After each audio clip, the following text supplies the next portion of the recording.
We live. We're live. Welcome back to the Pistons Talk podcast. You already know who I am, Lance Caprosi. Follow me on Twitter at Lance Caprosi. Follow my man Anthony, the co-host of this awesome podcast at Pistons Talk across all social media platforms. Next Sunday, like I said, that I announced it last Sunday, the other time we did a podcast, I'll be doing a fantasy basketball draft. I'm drafting 8th overall at 8 p.m. I don't know who to go with, though. I'm looking at this list. I think I can go Giannis or Luka Doncic. I want to make sure I'm saying his last name right, by the way.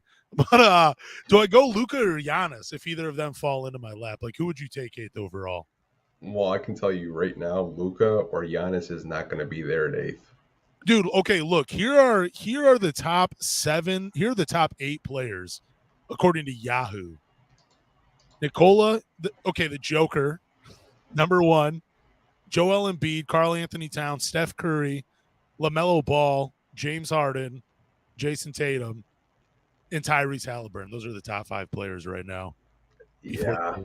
Top 8. Giannis to me is a top 3, top 4 pick in fantasy every year, just because he gets you everything. Who was the other player you mentioned? Luka? Luka. He's supposed to go in at number 12. So do you buy this? Do you buy that Bam Adebayo and Anthony Edwards should be ranked ahead of Luka? They're ranked 10th and 11th. No. Like, to me, like, Luka, he's like Giannis, but it does depend on what type of league you do play in. If you're doing, head-to-head, if you're doing categories, then it does change. But it's categories. But, I mean, though I feel like even though it's categories, Luka and Giannis, they both should be top 5, I believe. Luka can fill up just like Giannis can. Yeah, like I said, if Giannis falls in your lap at 8th, I would be doing cartwheels in my house because you just won the league. Like, you just won your fantasy league if you have Giannis at 8th. 100%. And that's why I'm kind of excited going 8th, because I feel like if I can get Giannis at 8, and then I can get I could probably get Damian Lillard on the turn, or Devin Booker, maybe, possibly even Kevin Durant, because they're all ranked lower. But Mikal Bridges, he's in at 18. Does that seem a little high for him? We'll move on after this, by the way. Mikal Bridges at 18, so that would be an early second-round pick. Yeah. I mean, he's ahead. Oh, go on. If you're kind of looking at value in what he does as a player, as you said, you're going to be playing a categories league. I don't think that's too high. I think that's actually kind of like the right area for him. But I would look to get a point guard within my first couple of rounds, because if you don't have good point guards in a fantasy league, you're not going to win anything. Okay, Mikal Bridges, just real quick, Mikal Bridges or Trae Young, Paul George, Fred VanVleet, Scotty Barnes, Kawhi Leonard. They're all ranked below Mikal Bridges. Yeah, that's tough. Yahoo's definitely smoking the crack this year. I have no idea what they're doing, but all right. I hope to not make a draft mistake. I don't think the Pistons made a draft mistake, but according to one Pistons fans, they did, and that mistake was passing on Shadon Sharp over drafting Jaden Ivey and passing over Shadon Sharp. I can't believe my eyes when I read it. I mean, it's no disrespect to Shadon. He looked solid against an Israeli team. He looked solid, 27 points. He looked good, but Jaden Ivey, what he has done so far in preseason, it doesn't matter what Shadon does. Jaden Ivey was the pick. What are your thoughts, though? Pistons make a mistake? Before I do tell you my thoughts, my opinions, like before we went live, I told you an Instagram follower of mine kind of had the same opinion. Maybe he saw it from Reddit. Maybe it's not actually his own opinion. I'm just trying to look for it, and he deleted his comment. Just my luck. No, I don't think the Pistons made a mistake. You can go back, well documented. I was high on both Shadon Sharp, Benedict Mathurin, and Jaden Ivey. I think all 3 of them are going to have really good careers. I did think the Pistons needed a shooting guard, and that's what Shadon Sharp's going to play for the Portland Trail Blazers, but I don't think we made a mistake. I think it's way too early to even have those conversations for less than 2 preseason games in, and we're always already having these hot takes about, oh, Shadon Sharp dropped 27 against a non-NBA team. Pistons made a mistake. Like it's those fans that just kind of look at the box scores and you're kind of like, dude, like I'm not even going to entertain this conversation right now. Like Jaden Ivey, his first game against the Knicks looked phenomenal. Didn't have any turnovers. Last game with the Pelicans, he did have a couple turnovers, but he was 9 for 9 from the free throw line. I mean, I'm so high on Jaden Ivey and a Cade Cunningham backcourt. I'm not even going to entertain this. But that's Pistons Reddit for you. Toxic as hell. It is. It definitely is. And Shadon, I mean, you're right. He looked good. I mean, he had 27 points against an Israeli team. And what I liked about it is he didn't look like a rookie. Like, I'm talking physically, he didn't look like a rookie. He looked probably like a second or third year player. Like, he's a thick two guard. He'll probably play some three this year. Like, I feel like he could body some guys up in the post. But anyway, he looked good against an Israeli team. He could pick his spots. He could, his jumper looked good. I mean, he was getting to the rim and he looked like a solid player. But again, it's preseason and it was against an Israeli professional team. No knock on those guys, but they're not NBA players. Like that, it was like Shadon Sharp went back to college and actually played a game. That's what it looked like to me. So I don't know. I think it's way too early to say who made a mistake. I think Jaden Ivey, no matter what, is the pick by Detroit. He's going to have the better career over Shadon Sharp. And whoever this fan is, dude, you are crazy. Let me just say that. You're crazy, man. I mean, they were doing that last year with Cade Cunningham. If you remember, Cade Cunningham got up to a really bad start, obviously, injuring his ankle in training camp. And his shooting numbers, you can go back and look, his shooting numbers were really bad. And people are saying the Pistons should have drafted Jalen Green over Cade Cunningham. I mean, even had guys like Skip Bayless and Shannon Sharp say that. It's so early within their, young careers for us to even have that take. Why don't we have a larger sample size? You can make your opinion around 30 or 40 games to kind of see like what they could possibly be as players. We're in the preseason, man, and we're having these opinions. Like, we got to chill out. Yeah, we definitely do.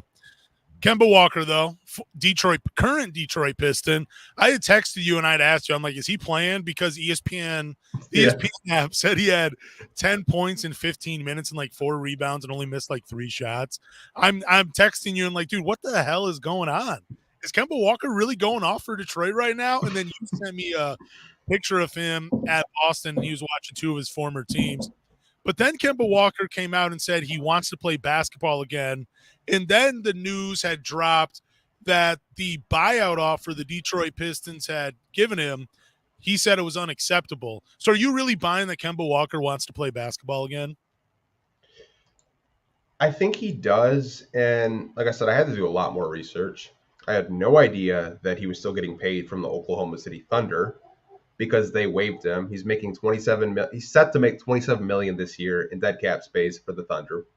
He's set to make 9 million this year with the Detroit Pistons. If he does stay on the team, whether he's bought out or whether he gets waived, he's still getting that 9 million regardless. I think he does want to play basketball, but I think he's at this point of his career where a lot of the star players kind of have this notion and kind of a self-entitlement where they still think they're that star player and they still think he's worth $30 million when he's really not. Like he said, he'd come off the bench. If that was the case, why not come off the bench for the Detroit Pistons? Exactly. I would much rather watch a Kemba Walker than a Corey Joseph. 100%. Like even though last week, don't mean to interrupt you, but last week we both did say that Kojo is a better basketball player than Kemba Walker. Yeah, and it's like if you don't want to play in Detroit, I have no hard feelings about it. I understand that you're in a point of your career where you see guys like John Wall playing for a contender with the Clippers. Like if you want to go play for a contender, say you want to go play for a contender. The fact that he said that the buyout that the Detroit Pistons offer was unacceptable. Now, I doubt Troy Weaver lowballed him. I mean, we could go back to the Blake Griffin buyout. I mean, Blake gave us $13 million back out of a $44 million contract.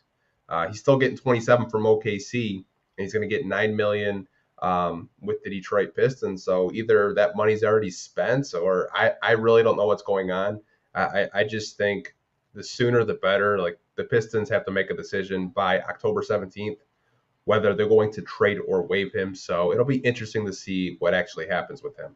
See, I don't think he actually wants to play basketball. I think it's just one of these woe is me type of stories. I think he wants the full amount. I think he wants the full $9 million, and he wants to be traded. Like, that's what he wants. Or, I it's hard for me to say that he really wants to play basketball, because if he did want to play basketball, he'd be at training camp. He'd be traveling with the Pistons. He would be itching to play again. It doesn't feel that way. I just feel like he wants to sit and collect the checks. And I'm with you. I don't think Troy Weaver lowballed him. I don't think he offered him a bet. I can't imagine Troy Weaver offered him a bet. No. Dude, he's probably, Troy Weaver probably still offered him like $6 or $7 million. It probably wasn't that much less than what he's getting right now, but I'm not buying that Kemba Walker wants to play basketball again. I think he's just saying that because he doesn't want to look like the bad guy in all of this. I mean, you can go back. I mean, like, when I believe it was the Sekou Doumbouya trade, I don't remember, but whenever we got DeAndre Jordan in a trade, and then we waived him right away, so he got his money. Yeah.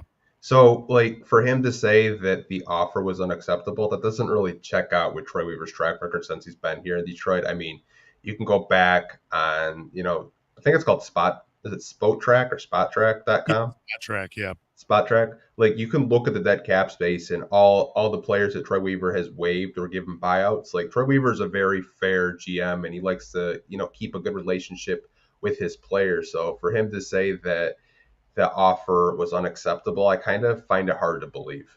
I do too. And like I said, he's just not trying to be the bad guy in all of this. Like, if he really wanted to play basketball, he would be traveling with the team. He would be playing in Detroit. I mean, you're a veteran and you're at the last little bit, but you see a guy like Cade and Ivy in the backcourt and another guy like Durant, and that doesn't excite you to get on the court with those guys. That's why I'm not buying it. I just think it's BS from Kemba Walker. Just say you want to collect your check and you want to ring chase by sitting on the bench for a contender. I would respect that a little bit more than saying, hey, I still want to play basketball. It's not like you're unsigned. You're on a team. You can go and play for the Pistons. I mean, I'd rather see you play than over Corey Joseph. I would like to see a scoring guard like Kemba. Even though I think he is on his last bit of life, I don't know how much he can give a team, but I do think that if he heals up and gets his body right, he could still be more of a factor than Corey Joseph, and I like to see that paired with Killian Hayes. But don't tell me you want to play basketball when you're on a professional team and you're not playing for him. That's just BS. I don't believe it at all, and I don't buy it. So let me ask you this. If Kemba Walker does play, let's say he's in Detroit, doesn't get his buyout, doesn't get waived, would you be concerned of a backcourt of kind of him and Killian playing together? No, because I think Killian has enough size where he could guard the two guards, and Kemba Walker will be fine guarding point guards. I mean, he's never really been fine doing it, but I'm not that concerned about like a mismatch or anything. And I think Kemba Walker can play off the ball. You want Killian with the ball. You want him making the decisions. I think Kemba Walker could probably just stand in the corner too offensively and still be effective. So I'm not concerned about it. It just kind of makes me sad that, like, obviously we do make the trade so the Knicks can, go all in on Jalen Brunson. And we're going to talk about, the Pistons Knicks later with that preseason game. But, I mean, I feel like he still has a little bit in the tank. He did say that in the article with the Boston Globe. But, ultimately I think he's going to probably end with the Los Angeles Lakers if some kind of buyout or a wave does happen. I feel like the Lakers would be a prime destination for him, even though they do have 50 point guards. Yeah, they have a lot. Like, they have a lot of point guards, but, like, at the same time, it's just, like, they're not really game changers. Like, for LeBron James, I should say, because LeBron needs, like, a shooting point guard. Like, the point guards he has now are just, like Russell Westbrook. He's not really going to, help them win a championship. You look at Patrick Beverley, great role player, gritty defensive, but, like, you don't really know Patrick Beverley for his offense. I feel like Kemba in Los Angeles would be actually a really great fit for them. Isn't it crazy to think that LeBron James went further with Mo Williams as his point guard than Russell Westbrook? I mean, obviously LeBron was more in his prime at that time. Yeah. Went further with Mo Williams. That's kind of a basketball joke, too. Shout out to Mo Williams, though. Dropped the 50-piece in Minnesota. The poor man's Chauncey Billups is what I used to call him. That's disrespectful. Take that back. No, stop. That is such a good comparison for those two. This week in news, we have a little shade coming from Spencer Dinwiddie, who said the medical staff wouldn't treat his ACL injury that he was recovering from. He also said that the Pistons blamed him for the team not having success because he wasn't bringing energy in practice.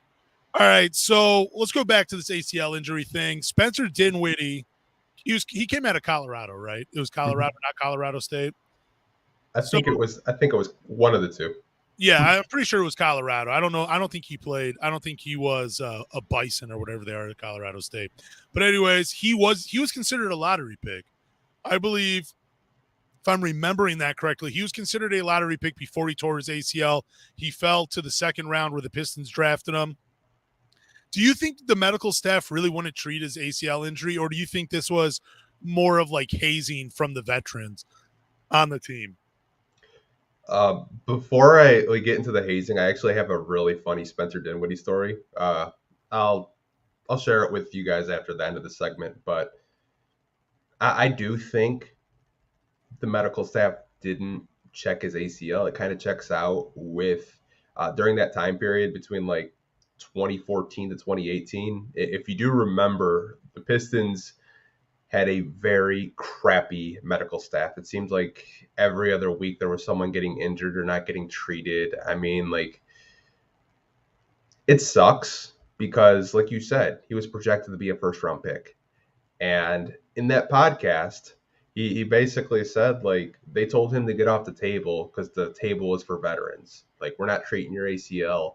Go in the shower. We don't care. And to me, that's a major red flag. Like, that was my only issue listening to him with that podcast is you have a guy that's coming off an ACL injury and you're not going to treat it.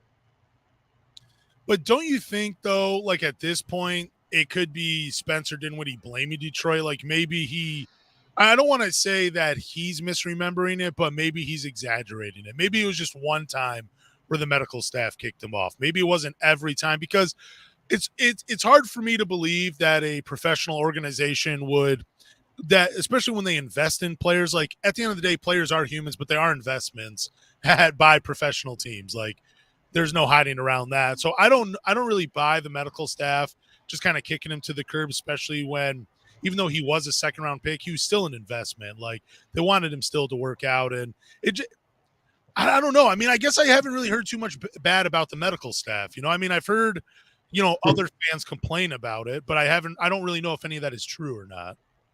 Yeah, I mean, I believe during that time, someone can correct me if I'm wrong, but I'm pretty sure Arnie Kander was not part of that medical staff anymore. Pretty sure he was in Minnesota during that time period where that's when the Pistons started having all those injuries. Yeah, he was a solid trainer, wasn't he? Had like a great reputation. Yeah, he actually follows me on Instagram. He's a really cool dude. Oh, that's cool. But I kind of think it does check out though. Like even if you listen to that whole podcast and you remember when the Pistons did draft Spencer Dinwiddie and the team that they had, he didn't get any playing time, and I thought that he did deserve some playing time. I just felt like the whole situation, the way he was treated, I think it's kind of on Van Gundy because Van Gundy did, learn under Pat Riley, old school coach. Like you have to earn it. But I'm okay with players earning their spot in the rotation, but to like blame him for why they were losing, why they weren't a good basketball team, to me is just it's not how you handle a young player like that that's coming into the league. Like he said, Detroit was probably his best learning experience because that was the shittiest organization he's ever played for. So do you think they were actually blaming Spencer Dinwiddie individually, or it was just all the young guys? Like I have a feeling it's kind of like when the sophomore or the JV squad practices with the varsity squad and like the varsity coach just rips into the JV squad for like not keeping pace. And, maybe some players took it personally. You think it's one of those things with Spencer Dinwiddie, or do you think they actually blamed him individually? I think they just blamed him individually. I mean, you can kind of look at the point guard rotation during that time. So you had Brandon Jennings, obviously. because we did trade Middleton and Knight, so we got Brandon Jennings in that trade. You had DJ Augustine, who was a really good free agent acquisition. I mean, I believe DJ Augustine's actually still getting buckets in the NBA right now. I love DJ Augustine. Um, and Pistons legend Steve Blake. So I mean, the point guards during that time period for the Detroit Pistons, like I would probably have Dinwiddie like third, not fourth in the rotation. So here's all 5 point guards that played for the Pistons in 2014, 2015. You have John Lucas, Brandon Jennings, Reggie Jackson, Spencer Dinwiddie, and DJ Augustine. So that must have been Spencer Dinwiddie's. No, that's his rookie year. Yeah. Reggie Jackson was there his rookie year. I did not know that. Yeah, so they traded for Reggie Jackson actually during that year. That was right. Like the last 29 games during that time period. So I don't know. I'm not buying that they just blamed Spencer Dinwiddie, though. I think it's more of like they just blame the young guys on the team. I think it was just more of that. And it's a stupid thing, really, a coach blaming, hey, look, we're 32 and 50. It's all on the young guys that you weren't playing. It's dumb. Like, I believe that part is real. I just don't believe that it was just put on Spencer Dinwiddie's shoulders. I don't think that was it. I think it was just Spencer Dinwiddie's like, yeah, I think it's just more of calling out all the young guys, and Spencer Dinwiddie is, I don't want to say exaggerating, but it kind of feels like he's exaggerating, saying it was just all put on him.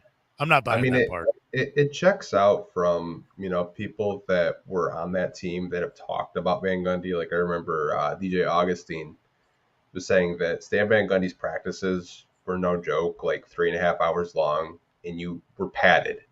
Like he wouldn't let you practice without pads, like knee pads, elbow pads, like you name it. Like he said they were no joke. Like he said he was probably the hardest coach I've ever had to play for. But what I was thinking while you were talking is Tom Gores during that time period, he really swung for the fences to win. Like, obviously he goes out and signs Josh Smith to a bunch of money, to a big contract. He goes out and trades for Brandon Jennings. So I think maybe it's more on Stan Van Gundy trying to produce a winner and taking it out on Dinwiddie because the wins weren't coming. Because if you remember, the Pistons were like, 5-23 over the first 28 games? Yeah, they were bad. Yeah, so I mean, like, crap, Anthony Tolliver could probably speak on that, like how bad the teams were, man. Like, he knew, like, before we got him, I mean, we were a lottery team. Yeah, so I guess we're both kind of in agreement that Stan Van Gundy made a mistake not giving him minutes, right? Like, that's safe to say. Yeah. Yeah, sure. I was looking at the rosters real quick. If I was frozen on the screen, I apologize. I was just looking at the rosters of the 2 years that Spencer Dinwiddie was there. It was a 32 and 50 team, and then it was a 44 win team the following year. That first year, his rookie year, yeah, he should have been getting minutes. Like, there's no excuse for him sitting behind DJ Augustine and John Lucas and Steve Blake. There's no excuse. And I mean, Spencer Dinwiddie was big enough where you could have played him alongside Reggie Jackson. He wasn't the best outside shooter, and maybe that was the reason Stan Van Gundy didn't play him big minutes, but it's not like anybody else at that point guard position was blowing competition away from the three-point line. Like, he wasn't backing up Steph Curry. It was freaking Steve Blake, man. It was such a bad and poorly managed team at that time.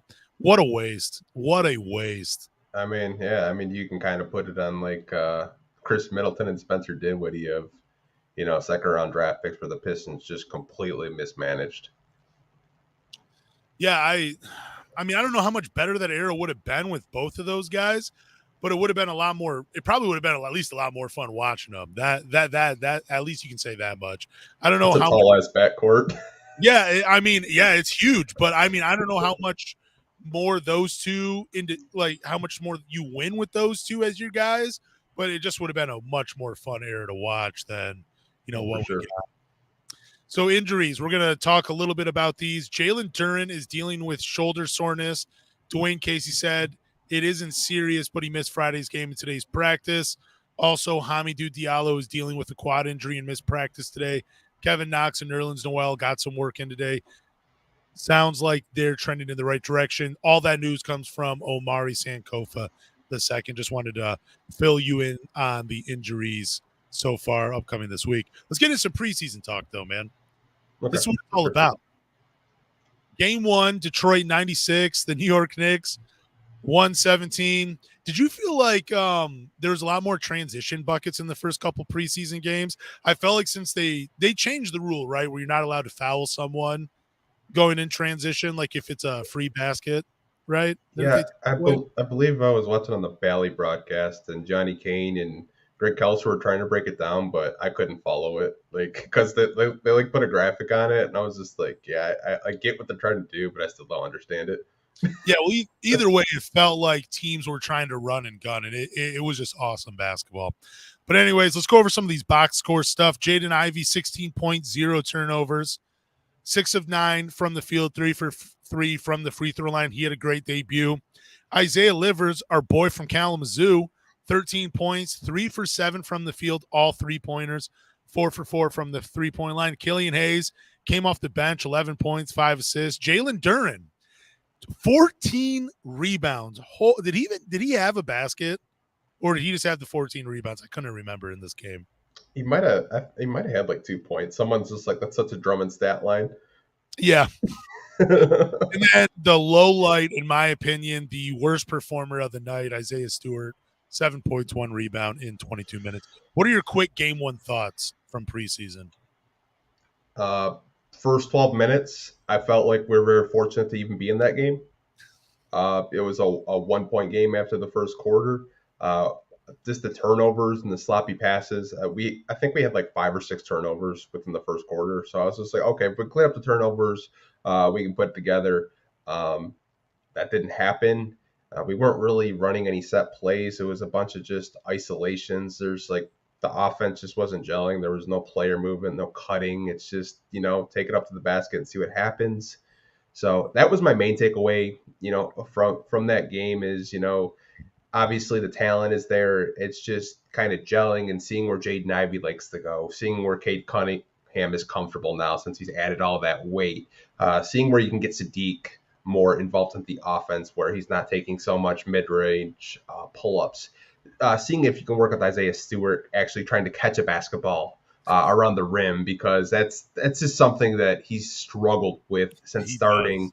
And I saw it a lot last week, is where they would throw the basketball right in his hands, and he reminds me of Aaron Baines from a few years ago, and we used to call him Butterfinger Baines because he just couldn't freaking hold on to a basketball. But overall, I thought there were some positives, there were some negatives, and there was a lot of teaching moments in that game where the Pistons could learn from it, watch the film, and get better. Real quick, did you like the starting lineup that night in game 1 with Bojan Bogdanovic in the starting lineup? I believe he came off the bench in game 2, which we'll get into here in a few minutes. But did you like that starting lineup of Isaiah Stewart at the 5? I thought my thoughts real quick were that was what I was afraid of if they drafted Keegan Murray. There was like almost no athleticism on that floor in that lineup other than Jaden Ivey. Like Cade, he's an average athlete. Sadiq's an average athlete. Bojan, he's an average athlete. Isaiah Stewart is an average athlete. There was no explosiveness other than Ivy. That was what I was afraid of if they had drafted Keegan Murray, that lineup would just be slow. And I think we kind of saw a glimpse of it in game 1. Yeah, I mean, I think that's what a lot of people said, that the starting lineup, like you said, it's not really an athletic lineup like outside of Jaden Ivey. I mean, Cade Cunningham, we know he's not an athletic guard, but he can get to his spots. Yep. Bojan, you know what you're going to get out of him. He is kind of crafty. It's separation. He did have one play where he kind of like pulled that James Harden where he had like the 2 steps and he like hit the 3. Sadiq, he's not really like an explosive athlete, but like I said, he's a really good 3-and-D player. Isaiah Stewart, like you said, he's not really athletic. So I hope that's not the starting lineup. I kind of had a feeling that was going to be the starting lineup. I did kind of predict that it would be a projected starting lineup. But I think if they want to be more athletic, like you said, Jalen Duren should be that into that conversation at that starting five if he's ready. Yup, that was my first thought of the game was Duran should be the starter of this team. Like I let him go through. I'm speaking a totally different tune, by the way. If you've been following this podcast, I really thought Duran would start his time in the G League, but now I'm advocating for him to be the starter day one. This lineup with Isaiah Stewart, I love Isaiah Stewart. I really do. I think now the writing is on the wall. This guy is more of an off the bench player, depending on what matchups are favored, how many minutes he should get. Like he looks good. He looked good in game 2 against the Pelicans, which again we'll get into in a second. But my thoughts were Duran should be the starter for sure. Like, I mean, he blew me away. I thought he looked really good, and I think having him in the lineup, it just changes this team. Killian Hayes, he might start as the sixth man. He's good, man. Off the bench, 11 points, the 5 assists, pretty sound defense.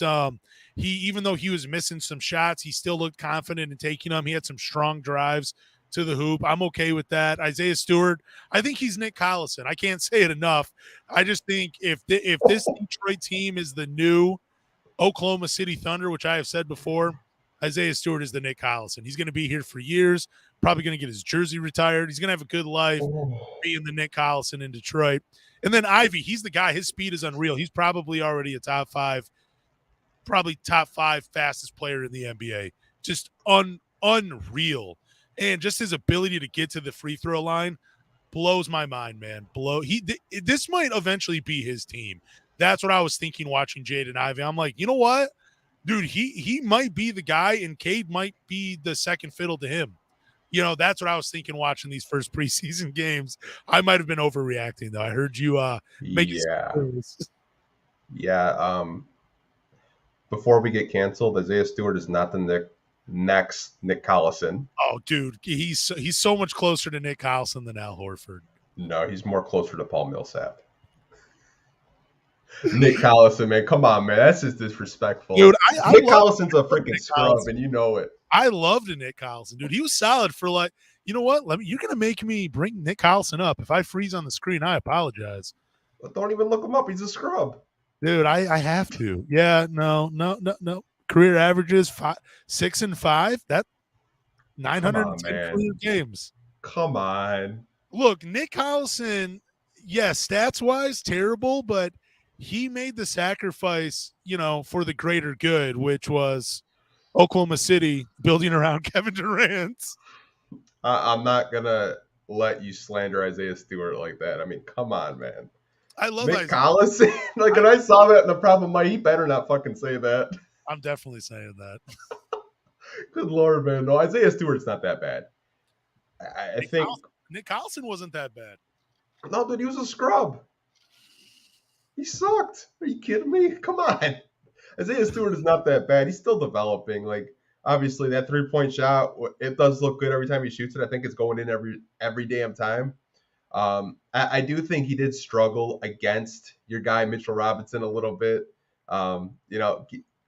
Playing against centers that big, he's always going to struggle. But I do think there is something with Isaiah Stewart that just isn't developed yet. I think he still does struggle with those dribble handoffs, which, those take a long time to learn and just kind of to figure out where your, players on your team like to go. I think I'll get better at that, but I'm not going to sit here and let you compare him to a white scrub that couldn't even average 5 points without Kevin Durant, dishing him, or Russell Westbrook dishing him some absolute dimes, bro. If he was in Detroit, he might average a point or two.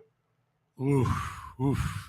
So how many games before Isaiah Stewart is replaced as the starter by Duran? Are we talking 5, 10, 15? How many games? Because it's coming. We all know it's coming, that Duran is going to be the starter and Isaiah Stewart is going to be pushed to the bench. I thought that these two could potentially be like an Al Horford and Robert Williams. I don't see it anymore. I think Isaiah Stewart, I think he could be a really solid role player for this team, a contributor to a championship. That's what I ultimately think his ceiling is. I don't think he's going to be I just don't think he's going to be a starter in the NBA for much longer. I don't think he's actually going to start. I think Marvin Bagley might be in the starting lineup. Okay. Marvin Bagley is the I think you saw it in the Pelicans game. Like yep. Cade looked for him right away because that chemistry is already there. I think I know when you look at Marvin Bagley defensively, it's a negative, but offensively, it's a positive. And I just don't know if Duran's ready to kind of play that role, that rim runner yet. I do think he will be in the starting lineup by the end of the year. I just think Casey might roll with a guy that he feels more confident in Marvin Bagley, and Cade already has that chemistry with him, and I'm sure Jaden Ivey will have that chemistry with Marvin Bagley very quickly because that boy's got some absolute dimes. Like his passing, I don't think people are talking about it enough. No, people were blown away with what he could do on a basketball floor in terms of passing. Like I saw a little bit on social media, whether it was Facebook, Reddit, or Twitter, they were talking about his passing and how they were just all blown away. But yeah, Marvin Bagley, he might be the starter. I could see that, but I'm going to be so upset if I walk back everything I said about Jalen Duren and he ultimately plays a few games in the G League and doesn't start right away for the Pistons, because I thought after having 14 rebounds, I'm willing to live with the mistakes of him being a starter. I'd rather see him. I mean, I love Marvin Bagley. I just think he's more valuable off the bench as a six Yeah. man. I just think, because like I said last time, Marvin Bagley at 28 minutes per game is just as good at Marvin Bagley at 22 minutes per game off the bench. But go on if you have any final thoughts. Yeah, I just think obviously I want during the start, like you said, 14 rebounds against the New York Knicks is really impressive.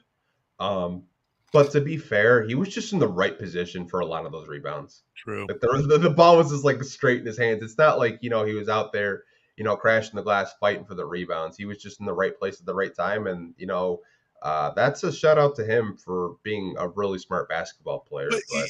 But it didn't look like Isaiah Stewart was active on the boards that night. Like I was watching that and it seemed like he was well out of position and didn't seem like we were getting the same fight from Isaiah Stewart. And I get it's game one of preseason, but it always felt like to me that he was going to bring it no matter what. And it didn't feel like we were getting what we have seen from Isaiah Stewart. And really, I mean, man, he looked like he was getting gassed out there. Again, I know it was the first game of the preseason, but it looked like he just couldn't keep up with the athleticism out there on the floor against New York. Like he was constantly one of the last guys down on the well, floor. It seemed like he was trying to play catch up most of the time. well, that's what happens when you switch everything. Yeah. That's the biggest problem because he was out of position. That's why he was so gassed.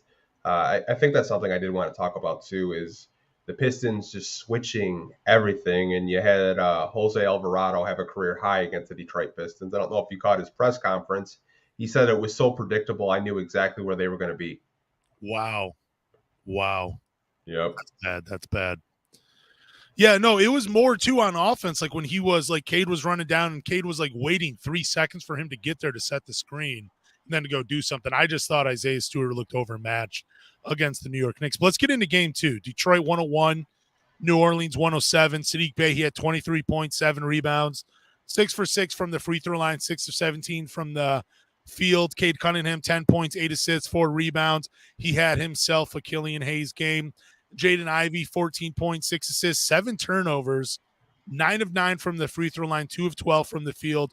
Braxton Key, 10 points, 5 rebounds, 3 of 5. Killian Hayes, 5.7 rebounds, 6 assists, 1 of 7 from the field. What are your thoughts? I didn't get to watch this game, and I wrote some thoughts down from what I'd seen from other Pistons fans, and what I gathered just got 3 points. Cade looked average. Saddiq Bey was doing too much offensively, and this is now Jaden Ivey's team. Is any of that correct from game two? No. Okay. No. So I'll start with Cade first. Cade to me was very passive in this game, and he was just looking to get everyone involved, and he wasn't really hunting his shot. So that's my one thing with Cade. He was getting frustrated. Jose Alvarado had a hell of a game against him. He's just such a scrappy guard.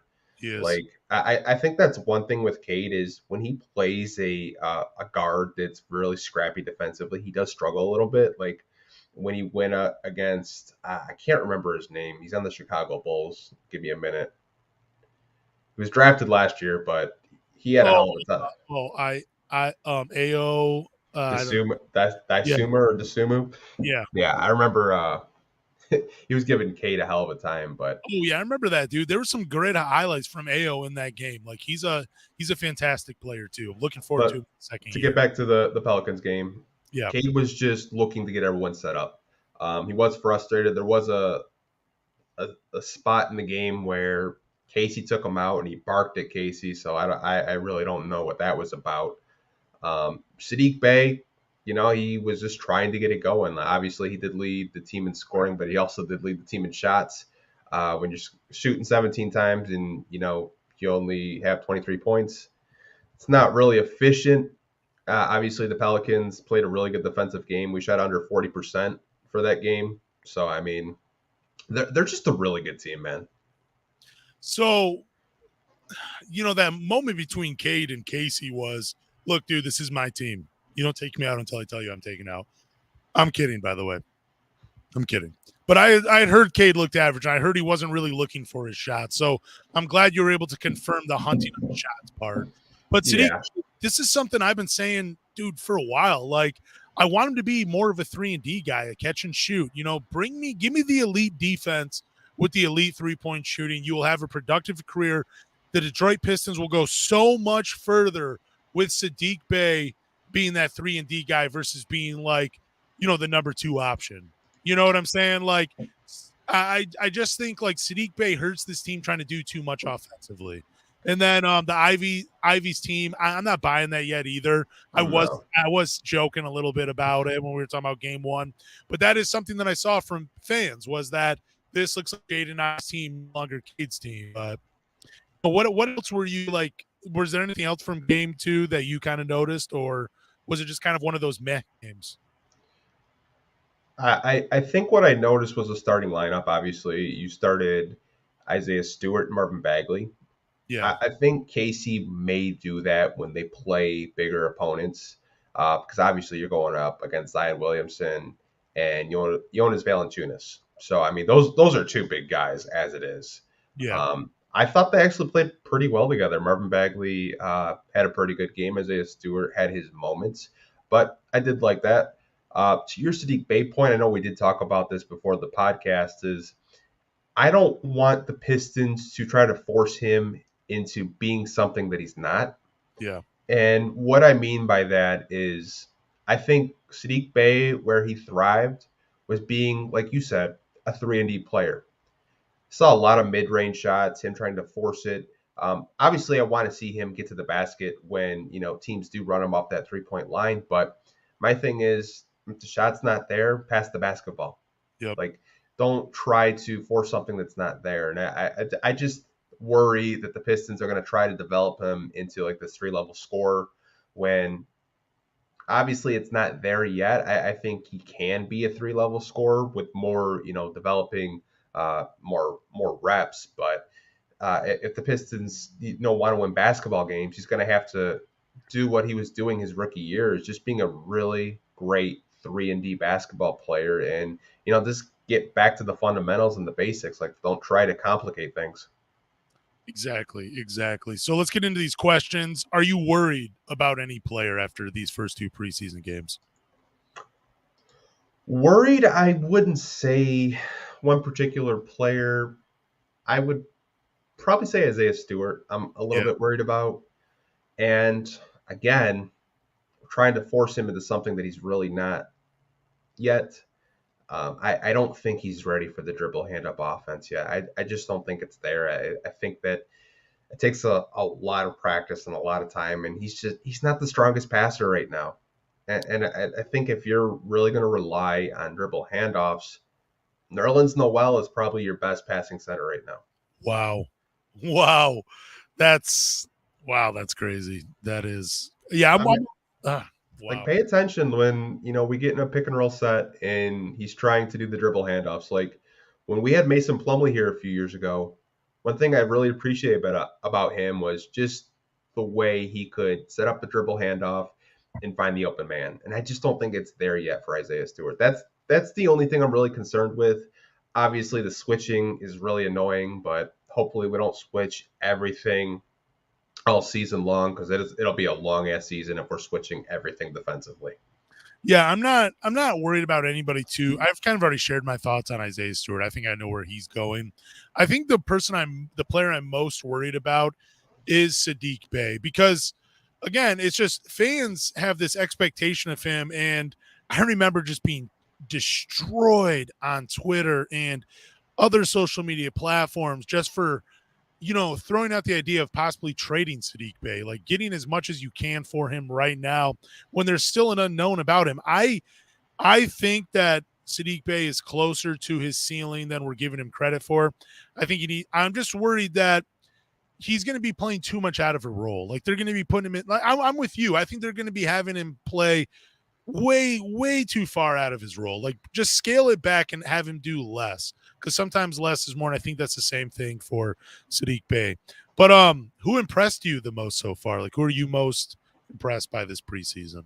I would probably say the one player that impressed me the most is Jaden Ivey. Okay.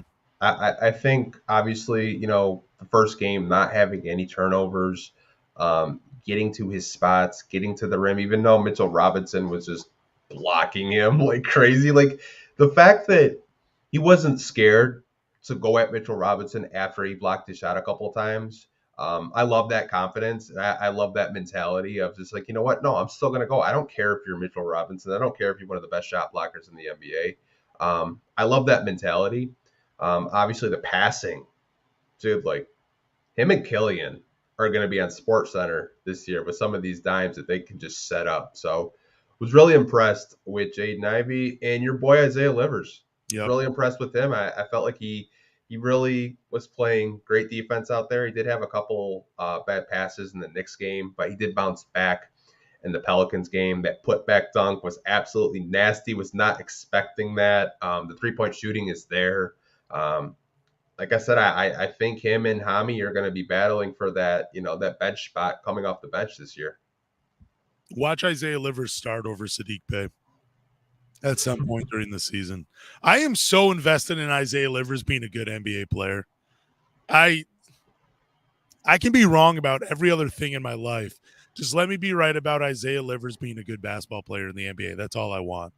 But I've been really impressed with Jaden Ivey. I think that goes without saying. I mean, he's very much looked like he's looked like the best rookie in this past draft. I mean, we know Chet Holmgren's out, and there's Paolo Banchero, there's Jabari Smith, there's Keegan Murray, all drafted before Ivey. But man, Ivey, he just looks like the real deal. That ability to get to the line, that is so impressive in itself.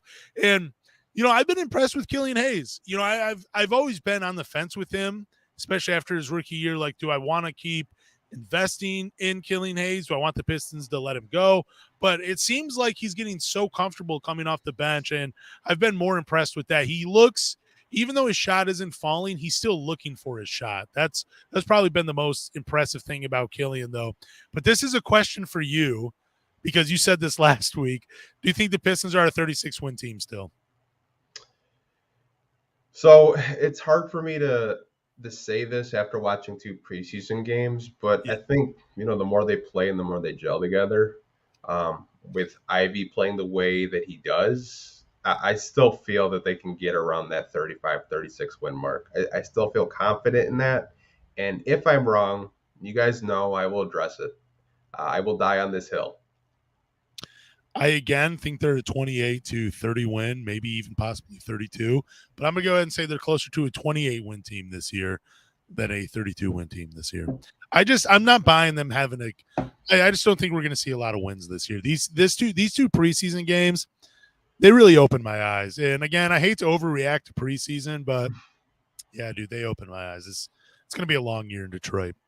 So the NBA GM survey says – the Pistons have the 3rd best promising core. Who are the other 2 teams that were ahead of the Detroit Pistons? It was Houston, and was it the Orlando Magic or was it the Oklahoma City Thunder? I think it was OKC, if I remember correctly. Yeah,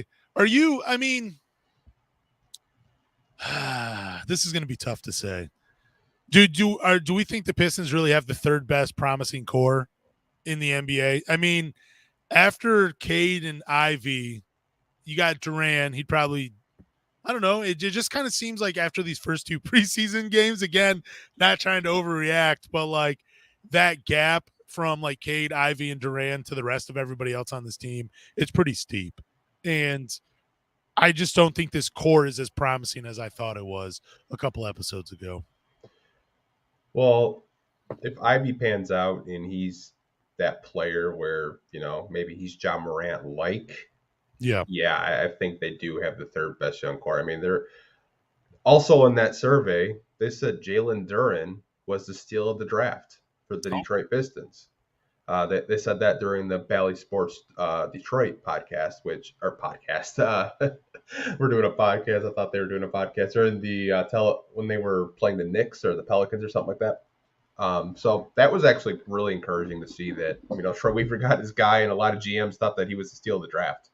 I think it's fair for the Pistons to have them in the top 5 of the young cores in the NBA. I feel like we have a better core than the Orlando Magic right now. I think we can both agree there. Yeah, definitely.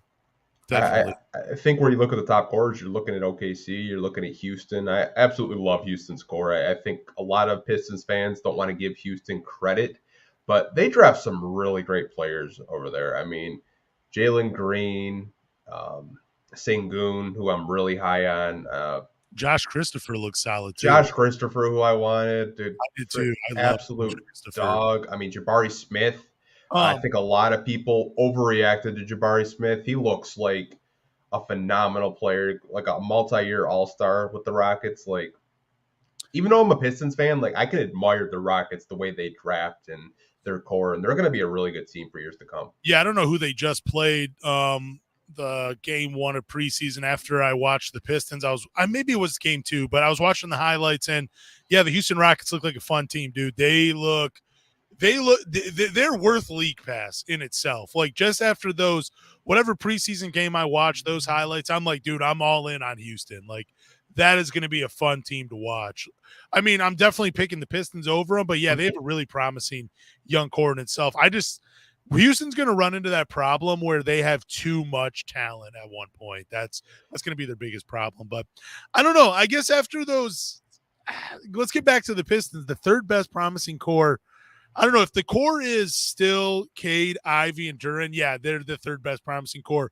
But if you're going to throw like Sadiq Bey and Isaiah Stewart into it, I would probably say they're not the third best. You know what I'm saying? Like I know it sounds silly, but I don't know. I guess I'm just so unimpressed with the preseason so far, and I shouldn't be that way, but I had such high hopes and expectations for this team, and it just feels like it's I don't get too rattled with preseason. I did tweet out that Corey Joseph is going to win us the lottery because there was some plays during the Knicks game where it was just absolutely like, dude, what are you doing? He was like literally like just giving the ball to Miles McBride. I was like, bro, what? Like, what are you doing? But I do think we have the third best core. Like, if you want to include Isaiah Stewart and Sadiq Bey in there, I'm not going to argue with you. I think Sadiq Bey is still one of the, best up and coming 3-and-D players in the NBA, even though he has struggled. You have to remember his role has changed significantly over the past 2 seasons. They're trying to make him into a number 2 option, which, from just being a guy that shoot threes and, defend, now you're trying to be, the Robin to Cade Cunningham. So I think once he figures his role out, I think he could easily be a 20-point per game scorer for the Pistons. I think it's just him getting more comfortable picking his shots where he wants to go and, just, make smart basketball plays. I'm not out on Sadiq Bey like you yet, but. No, I'm all out on Sadiq Bey being like the second option. I'm all out on that. I'm still all on him on being like a superstar 3-and-D player. I'm all in on that, but I'm not in. I've given up at the idea of him being like the number 2 guy, the Pippen to Cade's Jordan. I'm done believing in that. So, yeah, but Pistons third best promising core according to the NBA GM survey. Should the Pistons tank for Victor? Let me get his name right. Wembanyama. Should they tank for Victor W, a.k.a. the next generational talent the NBA has ever seen. So I don't know. I mean, it kind of feels like the Pistons should, even though they're not gonna have a chance. Like, there's no way the NBA allows the Pistons to draft this guy. So it's out of the question. But if the Pistons had a chance, should they take for Victor Wembanyama? I'm gonna butcher his name every time. I apologize. I was just calling him the French fucker, but I mean, like, I'm sure like I'd get canceled for that because I'm not even gonna try to pronounce his last name. But I feel like if you try to tank the lottery the way it is, I mean, like, there's no guarantee. Yeah. Like, you could have the worst odds. You could be like OKC a few years ago where they had like the worst record and they fall to 5.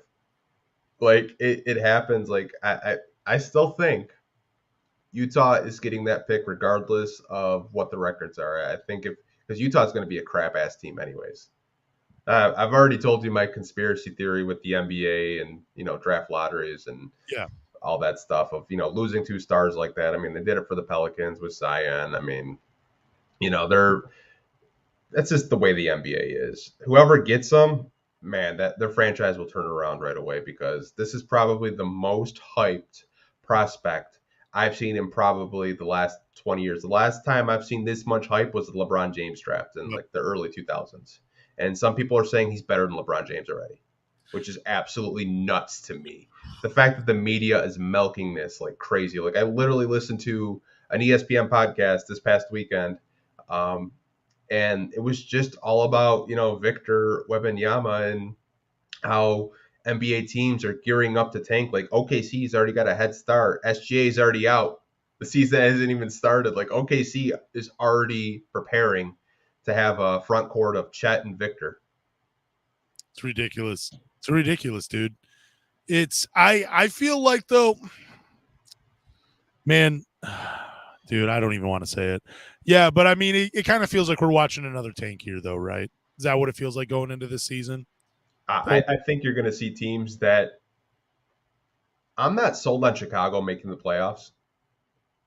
Wouldn't surprise me if, I don't know if they even have their draft pick because of the Vucevic trade. I'd have to check, but I'm pretty sure they don't. Let me check real quick. But I could see some teams that, are like kind of like, bubble teams, like play-in teams, try to tank for Victor, and they don't have their first round draft pick. Orlando does, so that sucks. That absolutely sucks. So Orlando could possibly have a couple draft picks in the lottery. Damn. Man, this is crazy. But I mean, does it feel like the Pistons will be tanking? Maybe not necessarily for Victor W, but I mean, does it feel like the Pistons are going to try to get another top 5, top 10 pick this season? Because probably, yeah. For sure. That's what it feels like. That's what I was asking. What about this, though? How do you feel about fans saying they would trade Cade for Victor Wembanyama? I know it's preseason, but how do you feel about fans saying that? I know how you feel, but like, how do you feel about fans saying that they would trade Cade already? They're not really fans. Like, if you're set, like, I get Victor's going to be special, but come on. Like, no. You know how many, it would take more than Cade Cunningham just to trade for Victor. I don't think player or fans understand that. Like, let's say the Pistons did package Cade. It's probably going to take a couple first-round draft picks because that's how much the media is hyping Victor. Like, whoever gets that first-round draft pick, it was reported that it could add around $2 million to their franchise instantly.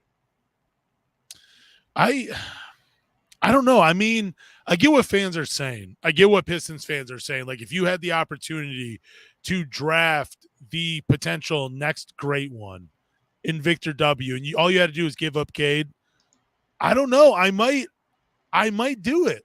I might do it. I wouldn't.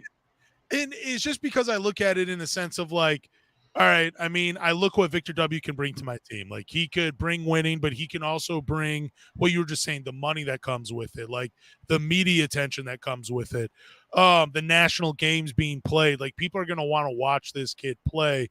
And I know that's not all that goes into basketball. It ultimately matters how a team produces and if they win or not. But I mean, if you're telling me that I get a chance. I get to have Victor W in Detroit and all of the greatness that he potentially is going to be, and I just have to give up Cade Cunningham straight up for him. I think I entertained that trade. I don't know if I pulled the trigger. Maybe I spoke a little too soon when I said that, but I definitely think you have to entertain that trade just a little bit. Like you have to really consider what you have in Cade and what his ceiling is as a player. I mean, we're talking about a 7'3", 7-foot guy that can dribble and just pull up threes. Like it's incredible. You can't even block a shot. So here's my thing with Victor, which scares the hell out of me. Very skinny frame, much Yeah. like Chet Holmgren. He's almost as tall as a guy. I don't know if you remember. This is before our time. Ralph Sampson. Oh yeah. Oh yeah. He was actually almost traded for Isaiah Thomas at one point, Oh wow. which is crazy to even think about. But I think Victor is talented. I don't think he's going to have a long NBA career. I Ooh. think his frame and his body just won't be able to hold up. Like, I know we look at Chet Holmgren is like kind of like a similar frame and build, and they're very similar body types. Like one injury and his stock goes down dramatically.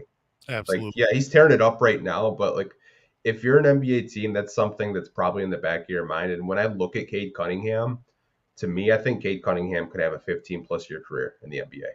I think Cade Cunningham's game is more comparable to a player like a Luka Doncic, and Luka Doncic to me is probably one of the best players in the NBA. And I think I would much rather have Cade than Victor. And I know that sounds absolutely crazy right now.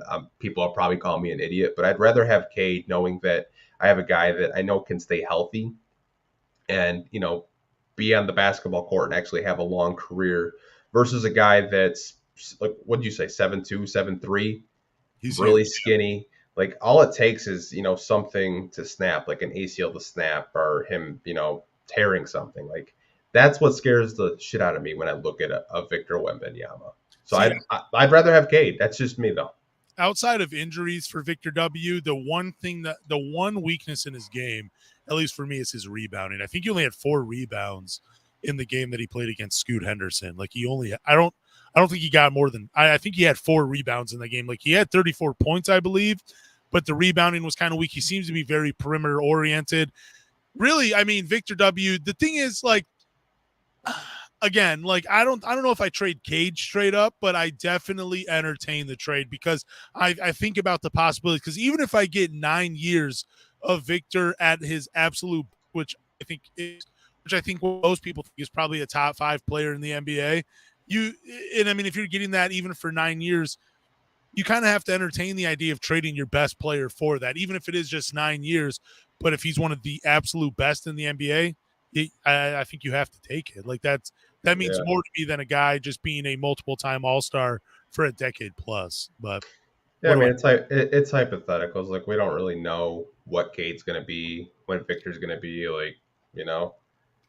True. I'm But just thinking if they're at their absolute best, I think you have to trade Cade for Victor W. Just I because don't even like I don't even like having that conversation, man. Like I know, I the know, I last time the Pistons had a first round draft pick was Bob Lanier, I believe, before Cade, which is like absolutely crazy, like in the 70s. So I mean, whoever I mean, gets Victor, it's going to be interesting to see because I know there's going to be tons of teams trying to tank for I just hope it's not like the Charlotte Hornets or something. him. Like I just give him to Utah. That's fine. I'm okay with that. As long as it's not Minnesota, Sacramento, Charlotte, and I don't know, probably like the New York Knicks. I'm okay. I'm okay with Victor going anywhere else in the NBA. Yeah, we'll see. So yeah, we will. We will. Do we have any questions from the people watching tonight? Uh, Not really. Just some, comments. Sacramento would ruin Victor, which I absolutely agree with. As some people say, you're an idiot. Which, hey, I told you, I really don't care if you call me an idiot. Yeah, it's Um, You don't build a team around a big man 100%. Like, I know Trutella has been like an OG subscriber of mine for a long time. Good to see him in here. But it's kind of right, man. I mean, like outside of Joel Embiid and Nikola Jokic, like you don't really have too many examples in the NBA right now of teams that have had success building around a center. Well, Giannis, if you consider him a 5. He's not a 5, he's a 4. He's just positionless. He is positionless. No, I mean you're right. I don't think you build around like a traditional big man anymore. But Victor W is not traditional. Yeah, he's not traditional, but to Trutella's point, like he's 100% right. It's a guard-driven league. Like you look at who just won the championship, Golden State Warriors. Yeah. Who's their best center? Oh, it was Kevon Looney. No, it's Draymond Green. He's their best center. You want to talk about that? No, I'm just saying the guy that actually plays center for him happens to be Draymond, but like they don't have a traditional big man that is good. You're right. Like it's a funny question because Draymond really is that team is good because Draymond plays out of position. You know, and if they did rely on a traditional center, that team would be garbage.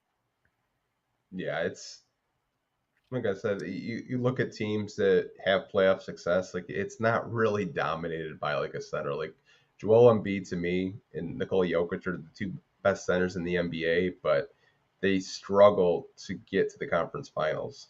But the other thing that we're not talking about, what does the NBA look like in 5-10 years from now? Is it still a guard dominated league? Like, I mean, are we still trending that way or does it become more of a big man league? I don't know if it would transition back into a big man league, but I think what we're probably going to see is we're going to see a bunch of guys that it's just going to be positionless basketball. You're going to have guys like a Victor that, could play arguably three positions. It's just going to be, I guess, a bunch of Thon makers out there. that would be an exciting basketball league, let me tell you that. No, but I think the powerful big man like a Shaq in today's NBA with all the spacing, that would just be, it kind of feels like when, like the NFL transitioned into smaller linebackers because the running back position was getting so fast.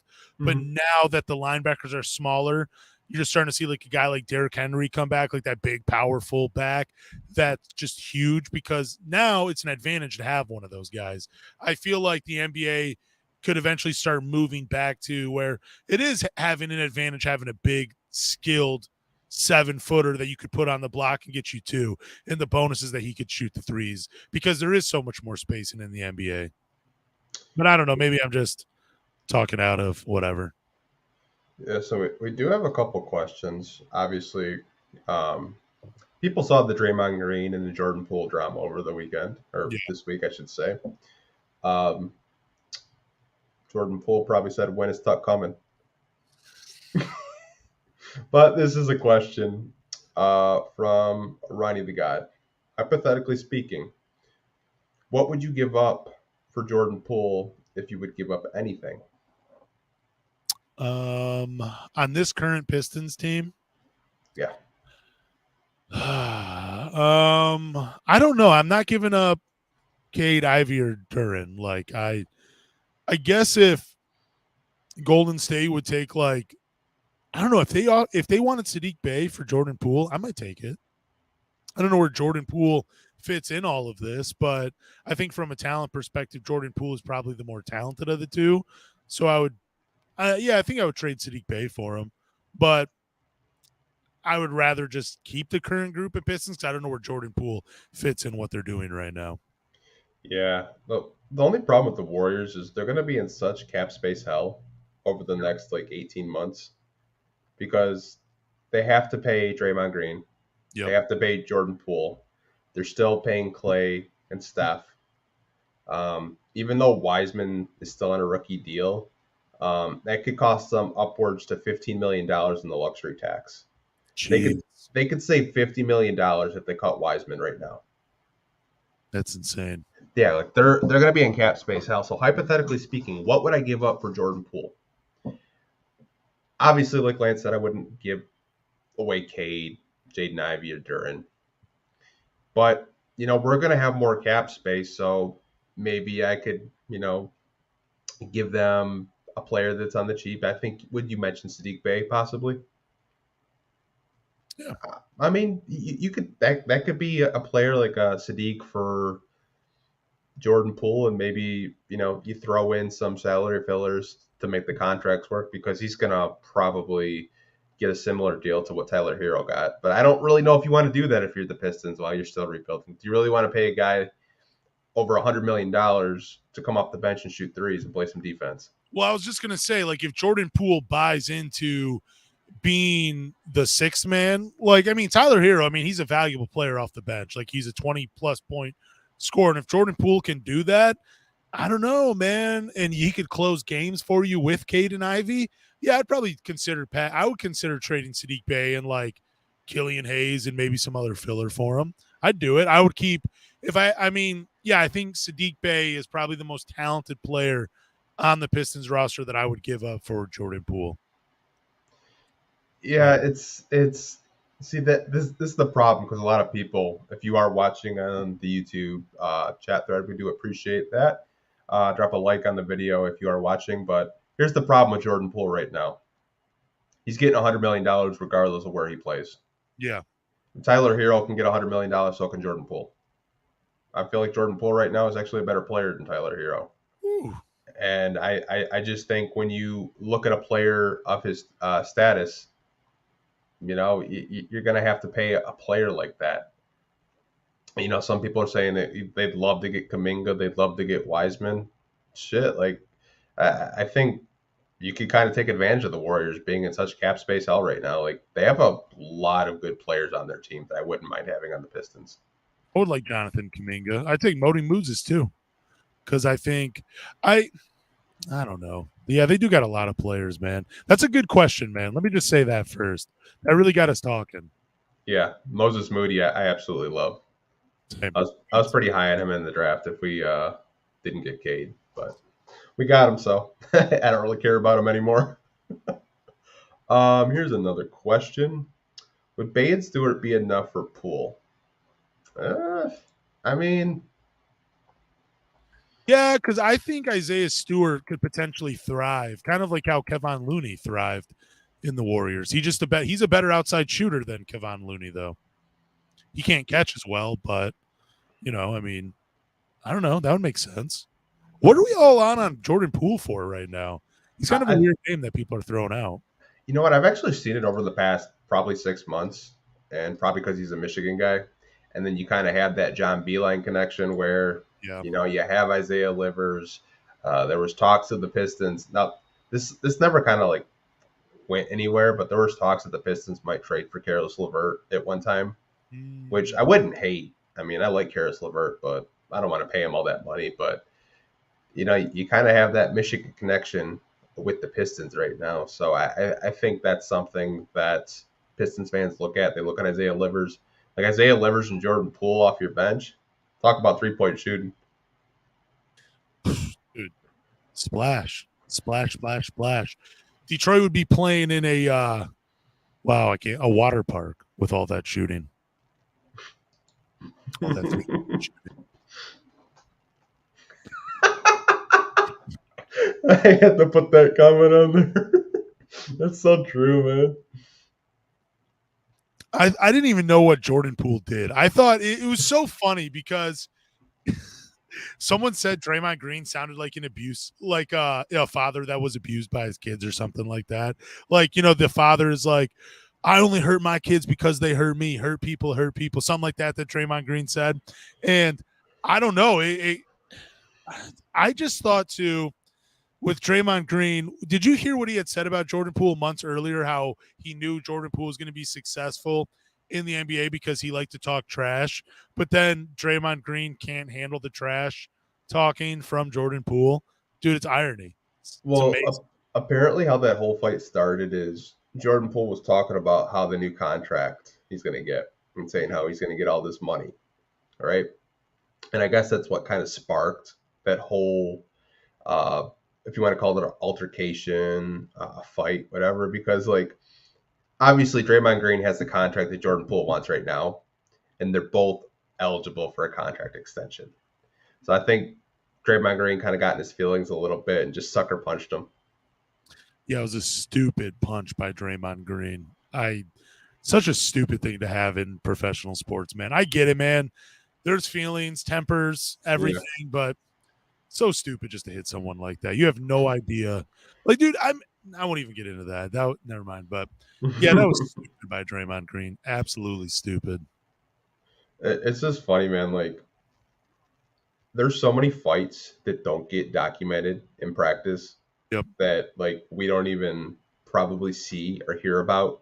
But since it's Draymond Green, you know they're like, dude, I gotta send this to TMZ. I guess the guy that sent it to TMZ was paid $100,000. I read 2.6 million for something like that, which None. that was great. You got sacked by Ballsack Sports. Yeah. Oh, that's what that was that posted it? Yeah. Oh, okay. I'm just thinking, like, dude, that's a lot of money for TMZ to be giving for a grainy video of Draymond Green sucker punching Jordan Poole. And I'm like, dude, but hey, dude, you're getting 2.6 million. Take it. That's awesome. But now you're telling me it's not true. So No, it was like 50 to 100,000. it's still worth it. Yeah, I mean, if you're a video coordinator, that's your salary for the year, I guess. So I can't believe they make that much. That's crazy.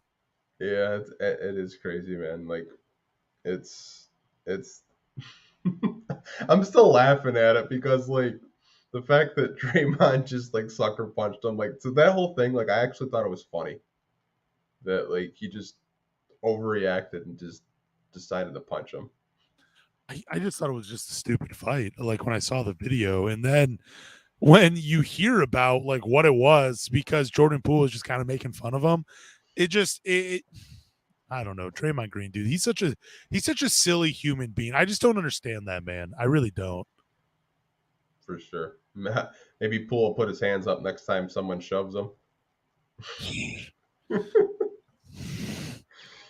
Oh, okay. So we do have another question, which this is an interesting one. How do you feel about Marvin's contract currently? Personally, it scares me because I haven't seen that much growth in passing and rim protection.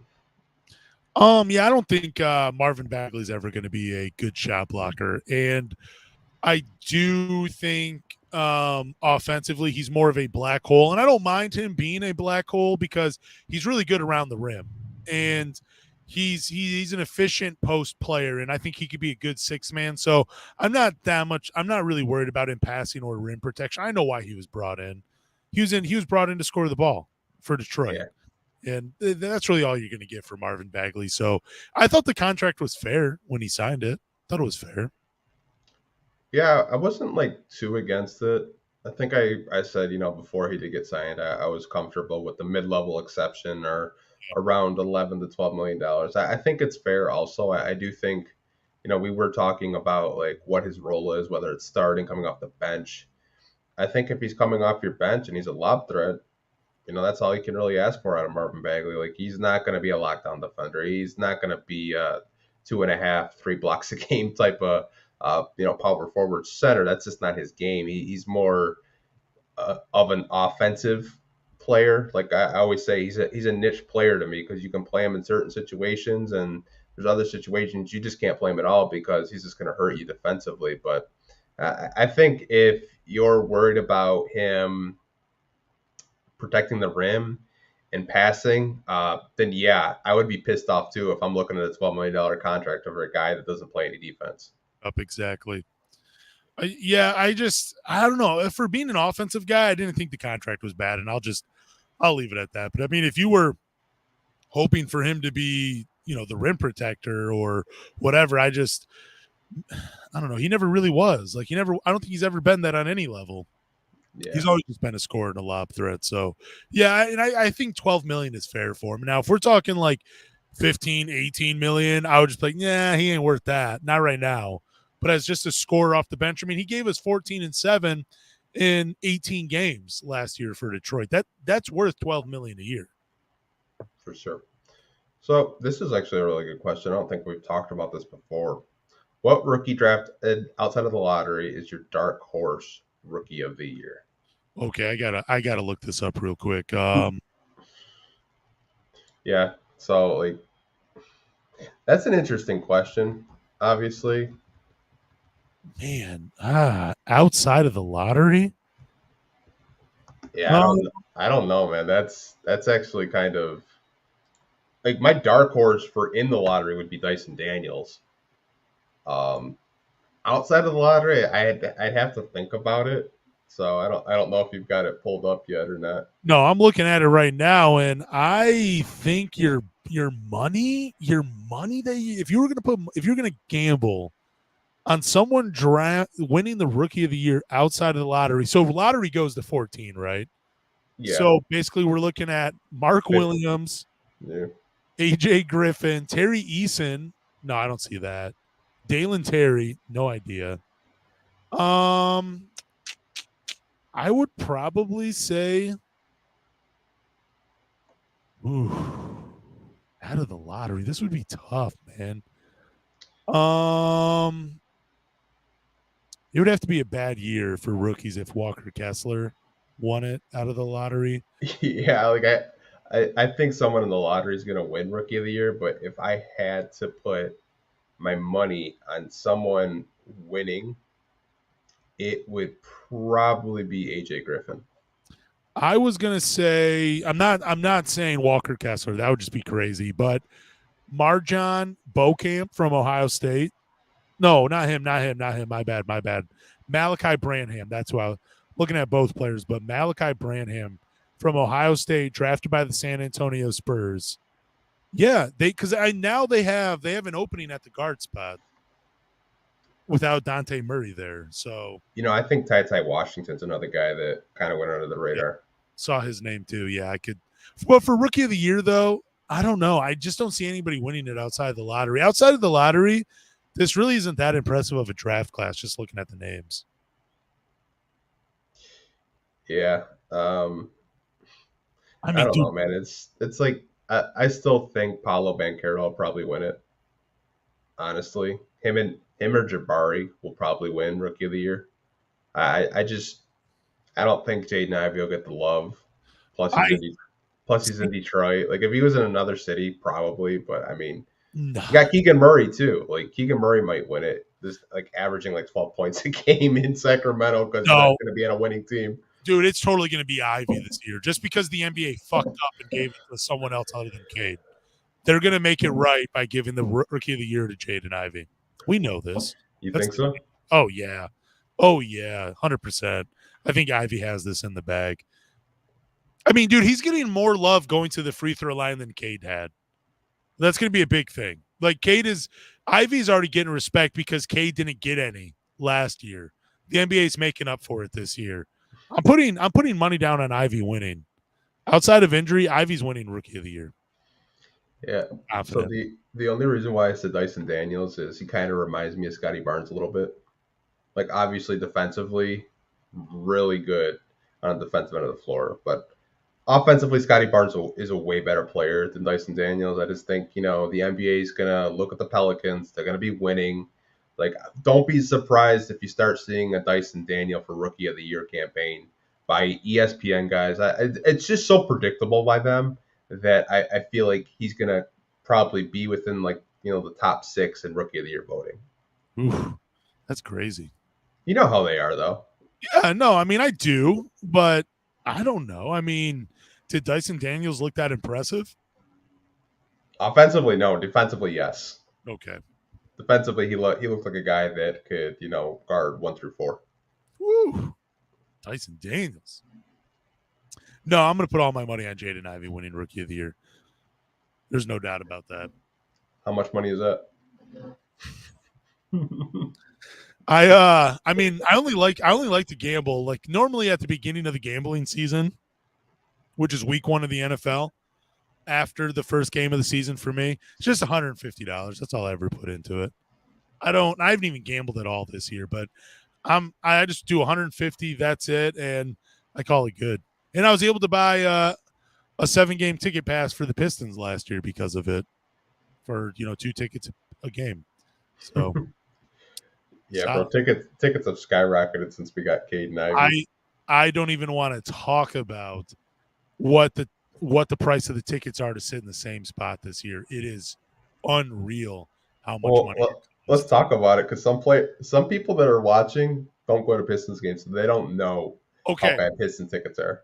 so last year I was able to sit 12 rows behind the Pistons bench for $80 a game. And it was $80 for me and another person to go. So I just bought 2 tickets per game. So I think it was like roughly around $1,000 I spent for I think I got 8 games. I think they gave me an 8th game in there. But this year I believe it would be $3,500 a person to go for the top 20 games to sit in 12 rows behind the Pistons bench. So you're getting 20 games for $3,500, but it's $3,500 a person. So if I wanted to go with just anybody, it would cost me $7,000 to go to 20 games. And you don't even know who the 20 teams are this year. Like they were telling me, like, yeah, you're going to get to watch the Lakers. I'm like, dude, the Lakers weren't even a top 20 team last year. How can you guarantee that this year? Well, it's LeBron James. I've I already mean, seen games. if they can guarantee a fight, it's worth its price of admission. Oh yeah, I mean, if you're going to tell me Isaiah Stewart and LeBron James are going to square up, yeah, I'll pay the admission price for that. Dude, why not? That'd be awesome. But you can't guarantee me that. I don't Yeah, know. I just think $3,500 is too much when you don't even know who the top 20 teams are going to be this year. yeah. I know a buddy of mine, Isaac. He's got season tickets behind the Pistons bench as well, and he was telling me like, tickets are expensive as hell. Yeah. Like I'm to the point where like I'm trying to think the ticket vendor that I use. It might be Game Day or something like that, where tickets are cheap, but when you go to check out, the fees are like more than the tickets. It's just like, dude. It's just ridiculous, man. Like I don't think tickets should be that much. Like it's stupid. You know, I mean, I'm not asking for $80 a game. That's great. I would much rather have that, but dude, $3,500 to go watch the Pistons, and I mean, yeah, you're getting 20 games, but I mean, dude, I don't think it's worth it for that, you know? I don't No, know. I mean, I guess if it's $3,500 and it was just me going, that no, that just seems like too much. That just seems like too much. $3,500 should give me 2 tickets a game. For $3,500 should get you a Cade Cunningham autographed jersey. no, Cade should rip my tickets in half and take me to my seat for that much money. Just kidding. Oh my god, like that's just insane, man. Like I remember when we had like Luke Kennard and Sekou, like I could get a pretty like if I spent around like 40, $50, I could get a pretty good lower bowl seat. Like now it's like 150, $200 for a lower bowl seat, which is absolutely insane. Yeah, it's just ridiculous how much they're charging. Yeah, like I think that's why I kind of stopped going to Pistons games. Between that and then like Ubering down, like Ubering from like my house is like $25, but like trying to get back home is like 50, $60. So I'm spending like $80 just to go to a Pistons game and plus the ticket. So it's like a $200 night right off the bat. Yeah, and I mean I'm driving from Kalamazoo to go to the Pistons, which I don't mind it though. Like I don't mind the drive. It's fun. I like going to the city of Detroit. I just think That's the price is just too much, and I'm going to be watching a 28 win team. You know, it's just too much money, yeah, and Corey Joseph might start. Like what the hell?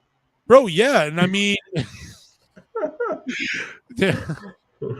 if I go to any game this year and Corey Joseph starts that game, I'm going to be pretty pissed. I'm going to try to get my money back. No offense to Corey Joseph, he's just not, bro. You're just not who I'm trying to watch. You're just not. Sorry, man. Yeah, I'm with you on that. Doesn't look like we have too many questions, but if you want to sign us off, tell people where they can listen to the podcast and how they can support us. Let them know.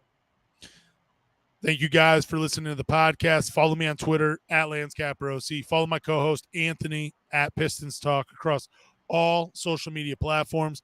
After you do that, do us a favor. Go to Spotify, Apple, Google, or wherever you listen to podcasts. Subscribe to the Pistons Talk podcast. Drop a comment. leave a review, drop a rating, I meant to say. But more importantly, tell a Pistons fan. See you guys next week. Peace.